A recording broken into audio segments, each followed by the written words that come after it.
Bueno, vamos a empezar viendo los temas de esta semana, que son procesos en segundo plano. Hoy vamos a ver la parte teórica nada más, y el próximo sábado de su examen, el que le seguiría, veríamos la parte práctica de cómo crear ya la subrutina.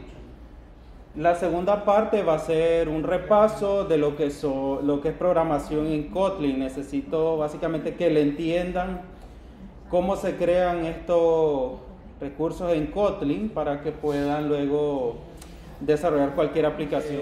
Cuando nosotros estamos desarrollando en Android, estamos haciendo uso de todos estos conceptos de clase, de herencia, de polimorfismo, pero solo estamos copiando y pegando. Necesitamos entender bien qué es lo que estamos haciendo, y también de que si creamos una función, esta igual la podemos implementar en una aplicación Android.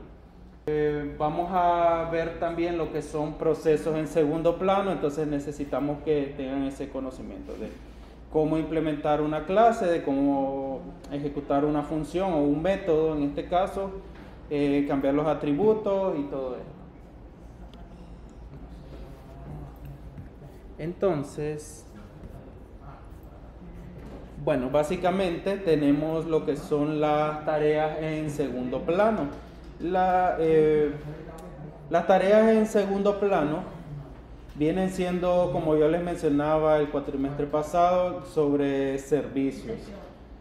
Si ustedes han visto en alguna computadora con Windows, instalan algún programa y por debajo tienen algún servicio corriendo. Por ejemplo, cuando instalan Adobe, si alguno ha instalado Photoshop o alguno de estos, o incluso si han instalado algún videojuego. No sé, no se me ocurre algún ejemplo ahorita, pero por debajo les instala algún programa anti-cheat, para evitar pues que hagan trampa en el juego. Eso está corriendo como un servicio, un programa que se ejecuta en segundo plano. Ese servicio viene siendo como una acción o una tarea que no tiene una interfaz definida, pero hace funciones, realiza procesos, alguna acción hace por debajo. Entonces, el mismo concepto viene siendo lo que son tareas en segundo plano. Básicamente es ejecutar una acción sin que ésta afecte la parte de la interfaz gráfica. Un ejemplo puede ser por el antivirus, ¿verdad? Que siempre está activado. Exacto, el antivirus tiene dos, por poner este ejemplo del antivirus, tiene dos partes. Tiene una parte gráfica que funciona en el hilo principal, y tiene una parte en segundo plano que, por ejemplo, se encarga constantemente de estar escaneando los archivos. El programa revisa. Así es, también. Entonces el programa revisa por debajo los archivos y está analizando si en su base de datos existe algún archivo malicioso, examina los metadatos y, en fin, debe de realizar muchas funciones en segundo plano. Pero siempre tenemos la parte que está corriendo en el hilo principal y la que está corriendo en segundo plano. Entonces, cualquier componente que nosotros ejecutamos en Android, cuando creamos un activity, se ejecuta en el hilo principal, básicamente. Si el hilo principal es el que se encarga de mostrar todas las vistas de todas las tareas, y si necesitamos realizar procesos más costosos, es decir, que requieren más cantidad de tiempo procesando, más recursos, necesitamos mandarlo a realizar en segundo plano para no bloquear el hilo principal. Ejemplo, estamos, por ejemplo, descargando una base de datos que puede pesar hasta 1 giga, por decirlo así, o estamos descargando un archivo. No podemos hacerlo en el hilo principal, porque si lo hacemos allí, por ejemplo en el onCreate, al presionar un botón y empezamos a descargar desde ahí, nuestra aplicación se va a bloquear y va a parecer como que está congelada. Entonces, cuando tenemos tareas que demandan demasiados recursos, son demasiado extensas y requieren un procesamiento ya más detallado, por ejemplo, guardar en una base de datos, obtener datos de un API, etc., se requiere que se envíen a un segundo plano. Podemos tener distintas cantidades de hilos o procesos en segundo plano. Básicamente es que si necesitamos realizar procesos que son más costosos para la memoria, hay que mandarlos a segundo plano. Ahora, hay un principio rector que recomiendan en la página de Android, es decir, en la documentación, y es que toda tarea que lleve más de unos pocos milisegundos debe delegarse a un subproceso. Ejemplo, si vamos a descargar unos 10.000 registros y vemos que se va a tardar demasiado, lo mandamos a un segundo proceso. Mientras que en el hilo principal nosotros mostramos un mensaje descargando, un loading o algo pues que le diga estamos descargando sus datos. Ahora, tenemos categorías de tareas en segundo plano. Pueden haber estos tres tipos, las cuales son tareas inmediatas, que esas no son tareas que no necesitamos mandarlas a segundo plano. Por ejemplo, presionar un botón no cuesta demasiado. Actualizar una vista no cuesta demasiado. Entonces, esas son tareas inmediatas. Existen tareas diferidas. Estas tareas diferidas son tareas que necesitamos ejecutarlas en un segundo plano, pero no necesariamente ya de inmediato, sino que pueden esperar a ser procesadas. Y hay tareas exactas que estas tienen que ser ejecutadas en un determinado tiempo. Un ejemplo de una tarea exacta es, por ejemplo, un proceso que a las 5 de la mañana tiene que ejecutarse todos los días, a mediodía, a las 4 de la tarde, no sé, en una hora específica son tareas exactas. Una actualización hace un feedback. Así es. En Android existe algo que se llama Alarm Manager. Estos Alarm Manager permiten dispararse a determinada hora y ejecutar la tarea que van a realizar. Ahora, ¿cómo se programa esta tarea? Básicamente van a tener que crear una clase con atributos y métodos que se disparen. En tal momento se va a disparar esta tarea, esa función se va a mandar a ejecutar. Y por eso es que recalco bastante de que tienen que manejar esa parte de los algoritmos, porque cuando mandan a ejecutar una tarea es una función igual que como lo hacen en Kotlin. Estuvimos viendo el kotlinlang.org. Así mismo. Así se llama, hablando de buscar el nombre. Ajá, es sí. que la computadora no me corre el Android, quería buscar la de Kotlin. Sí, kotlinlang.org o Kotlin Playgrounds en Google y ahí les va a aparecer. Entonces, cuando tienen estas tareas en segundo plano, no muestran a la interfaz. Pueden mandar una señal o un mensaje a la interfaz por medio de buses de eventos o similares, pero no despliegan, por ejemplo, un TOA, no despliegan una alerta, nada, sino que ellas hacen su función, terminan, por ejemplo, de descargar los datos y solo mandan a una señal, puede ser. Esa señal puede ser escuchada a través del broadcast por parte de la interfaz. Y ya la interfaz, cuando recibe esa señal, ya ella se encarga de actualizar o hacer lo que tenga que hacer. Entonces, para determinar qué tipo de tarea estamos llevando, podemos realizar nuestras preguntas. Por ejemplo, la tarea debe completarse mientras el usuario está interactuando con la aplicación. Si es así, es una tarea inmediata, entonces debemos mandar a ejecutarla inmediatamente. Ejemplo, si están iniciando sesión en una aplicación, van a mandar a pedir esos datos en segundo plano, esperar la respuesta. Entonces es una tarea inmediata y no puede esperar a las 5 de la mañana, es de inmediato cuando el usuario lo pide. Ejemplo, se están conectando al WhatsApp, meten su número de teléfono, eso envía una señal un post al servidor de Facebook, de WhatsApp, y él les tiene que responder inmediatamente. Entonces es una tarea que se clasifica como inmediata. De lo contrario, si la tarea no es inmediata, tenemos los otros dos casos. Entonces se pasa a la siguiente pregunta. La tarea debe ejecutarse en un momento exacto. ¿Cómo es esto? Si debe ejecutarse, por ejemplo, en 1 hora, en 2 horas, a las 3 de la mañana, si están programando, por ejemplo, una alarma, las tareas que no necesitan ejecutarse en un momento exacto se clasifican como diferidas, entonces se van a ejecutar de manera diferida estas tareas. Es decir, en cierto momento se mandan a realizar a segundo plano, pero en cierto momento se deben de ejecutar. Y por último, si la tarea no es una tarea diferida y debe ser ejecutada en un momento preciso, se clasifica como exacta. Inmediata, diferida y exacta. Por ejemplo, a las 3 de la mañana tiene que ejecutarse, entonces a esa hora se envía. ¿Y cómo hacemos para que el usuario la pueda programar para... Tenemos que mandarla en un proceso en Android en segundo plano y hacer que se ejecute. Por ejemplo, en el caso de las tareas exactas se puede usar esta clase que se llama Alarm Manager. El Alarm Manager ya viene dentro del sistema. Ajá. Se envía y... Está hablando. El Alarm Manager se ejecuta dentro del sistema, así como salió el asistente ahí.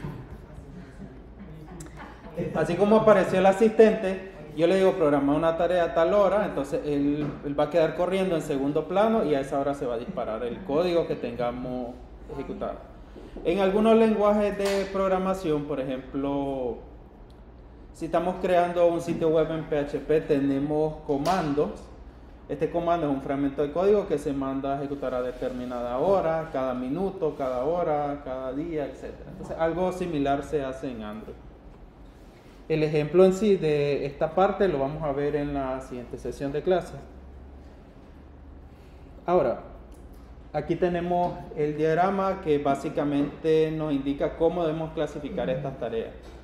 Tenemos la tarea, por ejemplo, iniciar sesión. Entonces la tarea requiere que el usuario esté activo. Si es sí, entonces es una tarea inmediata. Si es no, debe correr a una hora exacta. Si es exacta, entonces lo mandamos a esa hora a programarla que a esa hora se ejecute. Si no, si necesitamos que se procese en todo el día, pero no exactamente a una determinada hora, entonces es una tarea diferida y la mandamos como a una pila de procesamiento o a una cola de procesamiento.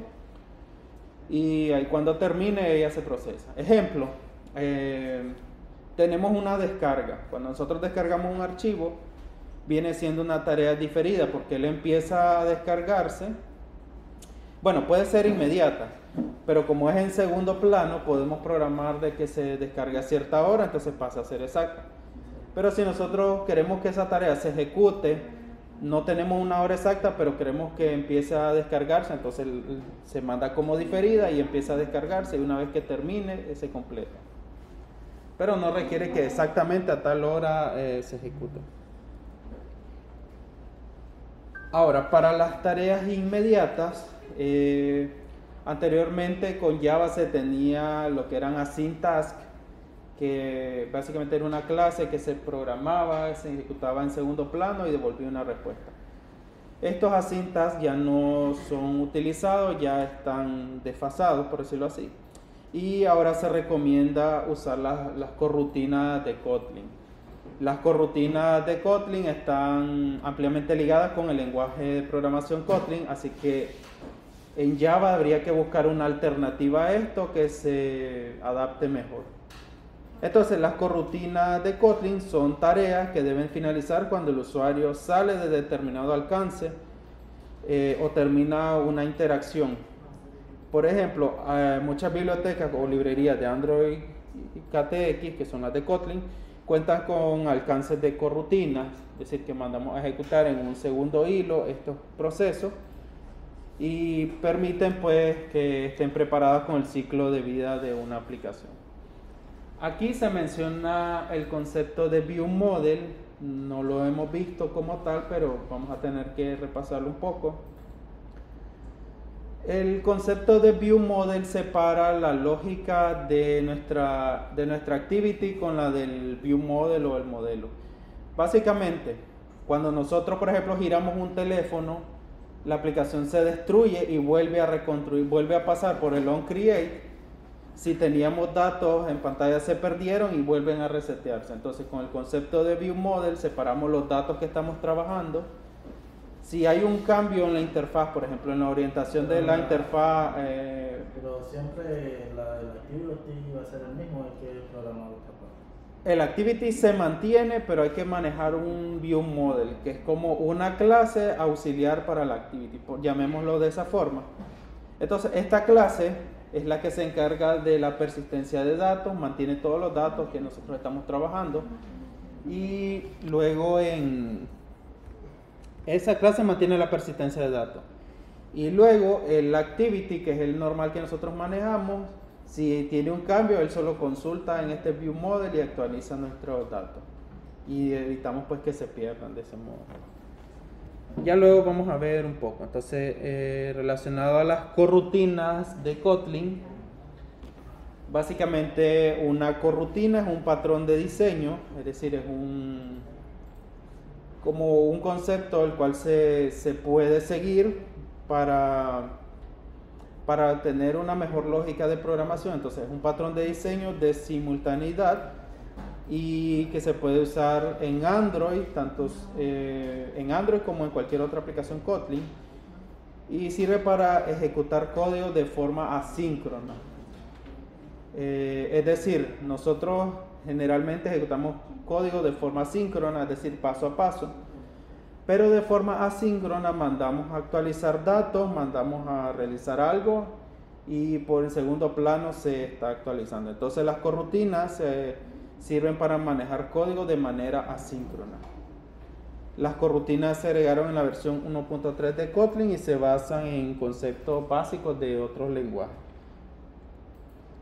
Ejemplo, aquí hay una foto que muestra, por ejemplo, una petición de red, Network Request. Luego hay un onDraw, operaciones en la interfaz de usuario. Y luego el onComplete. Entonces nosotros lo que haríamos, esta es una manera lineal, por decirlo así, se hace la petición y en el onComplete mandamos a actualizar como la interfaz. Ahora, las características, por ejemplo, de las corrutinas, una es la ligereza, es decir, que puede ejecutar muchas corrutinas en un solo proceso y no bloquean el subproceso que la creó. Aquí ya estamos hablando de subprocesos, son como hilos que se manejan, el hilo principal, y podemos crear muchos otros hilos o corrutinas que se ejecutan de forma paralela. Tenemos menos fugas de memoria porque usa la simultaneidad para que varias operaciones se estén llevando al mismo tiempo, y utiliza, por ejemplo, la compatibilidad con cancelación incorporada.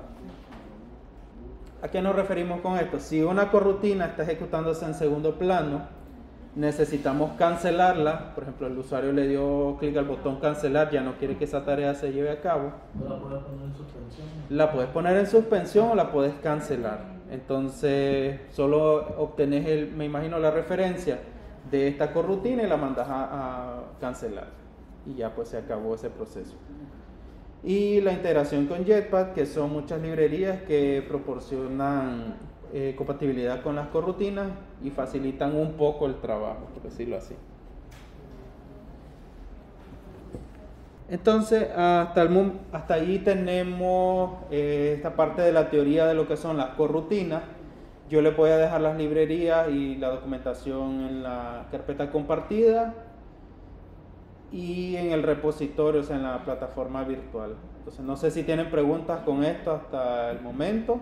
¿Y el video también? Sí, está en la presentación el video y también va adjunto, para que más o menos lo entiendan y puedan hacer una prueba de esto. Ya más adelante podemos ver cómo lanzar una corrutina, pues. Y bueno, con eso sería todo en cuanto a la presentación. Si no hay más preguntas, pues hasta ahí concluiría esta parte del tema. Ahora vamos a ver lo que es el repaso pues del